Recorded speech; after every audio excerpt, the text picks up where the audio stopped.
back again with another template design walkthrough. This design is called Locker. So it just kind of has this old school feel with the Polaroids taped onto the locker. But we're going to take a look at these layer options, show you how to customize this and what all's within here so you get the best use out of it. So we're going to jump right into it over here. So starting at the top is our color grading layers.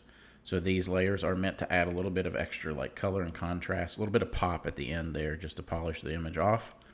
If you look, there's a couple different layers in there. You could change the opacities of these, or you could turn these on or off depending on the finishing look that you want to add. Below that, these are facial highlight boost layers. They're actually designed to just bring out the highlights on the subject's face a little bit at the end, just so that they stand out a little bit more as a portrait. So there's this top one's kind of preset for darker skin tones. The bottom one's preset for lighter skin tones. As always, just read the layer name descriptions for what each layer is doing. But these are just set up as solid color fill layers. So you could come in here. They're preset to add a little bit more warmth into the skin, but you could always, if it's a little too warm, you could back that off by just bringing that over more towards white or these neutral colors. All right, we'll click OK there. Down below that, this is set up for this bottom Polaroid here. This is adding some glare across the front to give it kind of that sheen that those old Polaroids had. Below that's just doing some darkening, again, just to help give it that look and feel. Below that, we've got a couple layers clipped to our subject group. So as always, our subject group is marked in red, and we're going to look at that in just a second. But we have some darkening that's going to be happening on the lower part of the subject down here. That's this one. And then we're adding some kind of film grain over that lower part of the subject as they fade up and out, just to give it a little bit of effect there. And we'll see that once we turn our subject on. And then the subject group, this is, take notice on the note here that this is a nested subject group, which simply means if you expand this, it's a group within a group. So you actually want the subject within the second group. So you see if you open the second one, that's where the subject goes. Now we do this because there's some layer style effects being applied, which we'll see when our subject's in here, about applying some drop shadow in the right way. And we nest that so that we can mask it off and just get it where we want it to be. But we'll look at that here briefly. Going down, this is just normal text layers. You could just edit this to say anything you want. As always, the links to the fonts I'm using on the samples are on the product page. If you want to get those same fonts, you feel free to do that. So we got a few different text layers in here. Then we got a background texture that's happening, just adding a little bit of just really fine texture across the entire background. Now we got another layer clipped down to this group. So we got two groups down here. We have this main Polaroid group, and then we have this upper Polaroid group. So that can be turned off if you just want to see that like locker name tag in the background. You could turn that and the text off and get that look. But let's look inside here. So inside this group, if we expand it, these are our little tape marks. If for any reason you want to manipulate those, you can do that. This is the frame for the Polaroid itself, masked out and ready to go. This just has a sample sky clipped in here just to show that you can actually clip in any image you want. So this would be the actual image part of the photo. So if you wanted to put your own ball field in here, or if you just wanted to be like a plain gray or change this to a color, you could do that as well very simply with the color picker. But again, that's just a sample sky so they can see how to put that and clip that in there. And then this is just the shadow to give it that dimensional look there. So we're going to close that up. So the upper Polaroid's the exact same thing, has all the same layers in it, just doesn't have the tape since it's up out of the way and not needed up there, but basically all the same stuff going on within that one as well.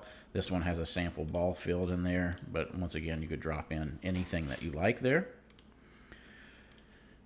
Below that, this is our shading for the background to give it that three-dimensional lighting look. This is the text for the name tag, the blocker tag at the top, this middle tag here. So if we turn this upper one off, turn that text off, you can see that's just editable text as well. Give it that kind of engraved, embossed look there. So that's the tag. If for any reason you want to turn that and that off, that can also be independently controlled. This is just kind of like some marker text look on the locker itself, which could also be turned on or off, changed or moved. This is the locker color itself. This is set up via hue saturation adjustment layer. I like hue saturation because of the 3 sliders, gives you much more control over the exact color that you want. And then this is just the locker shape itself with the black background. You could change this background color if you wanted to, but I think it looks right as black there, kind of mimicking this locker type of look. All right, so that locker color is just simply picking whatever color you want from the slider up here, and then adjusting, you know, how saturated you want it to be or desaturated, light and dark. All that can be changed right up there very easily. All right, let's turn a subject on and let's look at customizing this a little. So we have a subject right at the top here, so let's turn her on. What we're going to do is drop down to our subject group. So you'll see if we just drop our subject in this first group right here, so it's between this group and this one, the drop shadow's not going to get applied here like we want. All right, so this is where we need to make sure the subject goes within that secondary group, and now we get that cool drop shadow happening in the background. So again, just to show the difference, if they're in the first group only, there's no drop shadow. Second group, they get the cool drop shadow. And it's nested because we have that top one masked off for this Polaroid, which means the shadow gets masked off automatically as well. All right, so let's resize our subject and figure out what size we want here. I think something like that looks pretty good to me right there. So we'll put her right there. Now we can see as we zoom in here, this is that film grain that's getting applied, that's fading up, which is right here. So that could be changed or turned on or off, and it just kind of fades to give this look that they're coming up out of this Polaroid. And this is that darkening that's just happened there at the bottom just a little bit, make it a little more dimensional. All right, so let's keep going down. Let's collapse the subject group. I'm just going to leave the top Polaroid off for now. So we could update, we'll leave the year there. We could update this text here. All right, let's apply this. I'm just going to resize this a little bit. That looks pretty good there. And then I'm going to update that locker tag as well. So we'll just call this J Michaels. And then we're going to resize this just a little bit as well. There we go, that works. Now let's adjust our locker color. So let's come in here. We want to push this. I'll tell you what, on this one, I actually want to go, instead of going, we could go towards that yellowish color, which would look really cool too. Let's see what it looks like. I want to see it a couple different ways. So there's more of that yellowish tone to match her outfit. I want to see if we make it look more desaturated, like almost like a black or a dark gray, which I think looks really cool too. Just got to decide what I like better. Let's see this one more time. Tell you what, for this one, let's go with the yellow. Let's go with the yellow and we'll brighten it up. You're going to see, based on the lightness of this, because of this kind of markery type of text on the background, it's going to change how that fades in and out. And I'll show you how to adjust that if needed. So let's bring it like there. Yeah, that looks pretty cool, kind of that gold color. So now in this text right here, it has this kind of preset fade so that it kind of looks like it's worn onto that locker. If you wanted to adjust that, what you do is, you can see this little symbol right here. You can just double click on that. It's going to bring up the layer style. And this is set with this blend if.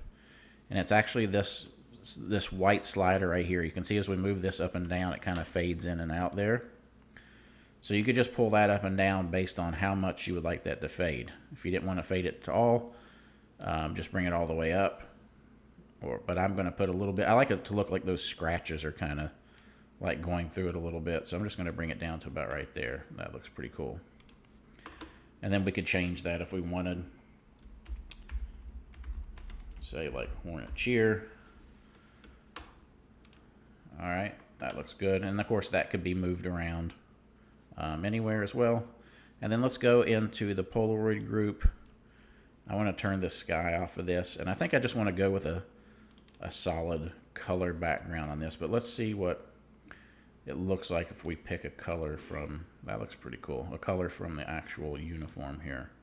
So we'll try some lighter tones and some dark ones. I'm just kind of seeing what I like here by clicking around. I think that looks pretty cool right there, actually. I like the look of that. So we're going to leave that right there. So there's that customized. The last thing I'd want to do is come up to the facial highlights. I'm going to make sure the mask is selected and outlined with that white box. I'm going to grab a white brush, and I'm just going to paint over top here. Now, the opacity is pretty low on this by default, so I'm going to turn it up a bit. And again, that's just going to help some of those highlights on the face to pop up. Now, if you wanted to brighten up some of those darker areas, then I would just come up here to this other, the darker skin tone one, and we could actually brighten up some of those darker areas of the face as well by using that group.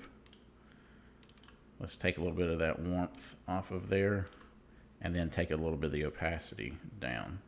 So you can see even between the two on the same subject, you can use those to just pop those highlights on the face a little bit, which again just brings that attention back in onto the portrait. So there we go. There's how you can easily customize this locker design. I would love to see what you guys are making. As always, please feel free to join us over on the JHP Backgrounds Facebook group. Share what you're making in there, and tag me if you share or post anywhere, because I absolutely love to see what you guys are doing. And I look forward to seeing you on the next template design walkthrough.